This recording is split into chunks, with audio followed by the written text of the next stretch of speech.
உங்க பிளான் பிரகாரம் இந்த கல்யாணம் முடிஞ்சிருந்தா நீங்க போட்ட பட்ஜெட் படி 35 லட்சம் ரூபாய் இந்த கல்யாணத்துக்கு செலவாகி இருக்கும். ஒரே நாள்ல அந்த 35 லட்சமும் காலியாயிருக்கும். இப்போ அந்த 35 லட்சமும் என் கையில. இது என்னோட தங்கச்சிக்கு நான் கொடுக்க போற கல்யாண பரிசு. இந்த பணத்தை என் தங்கச்சி பேர்ல பேங்க்ல போட்டிருக்கேன். மாப்பிள்ளைக்கு பிடிச்ச தொழில் விவசாயம்னு சொன்னார்.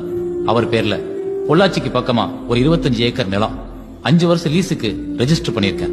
இது அதுக்கான அக்ரிமெண்ட்.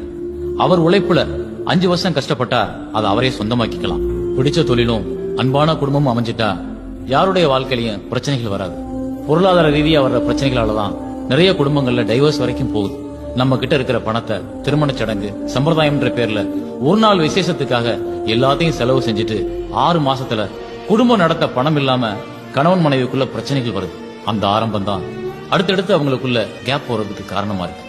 ஒண்ணு நிம்மதி இல்லாம வாழ்றாங்க, இல்லனா கல்யாணம் செஞ்ச கொஞ்ச நாள்லயே பிரிஞ்சிடறாங்க.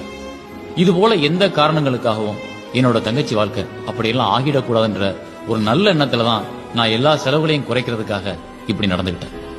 மனைவியோட கனவுகளுக்காக ஓடி ஓடி உழைக்கிறதுலயே கணவனோட வாழ்க்கை போயிருது. கணவனோட பலத்தை உணராம இருக்கிறதுனால மனைவியோட வாழ்க்கை அர்த்தமில்லாம ஆயிருது.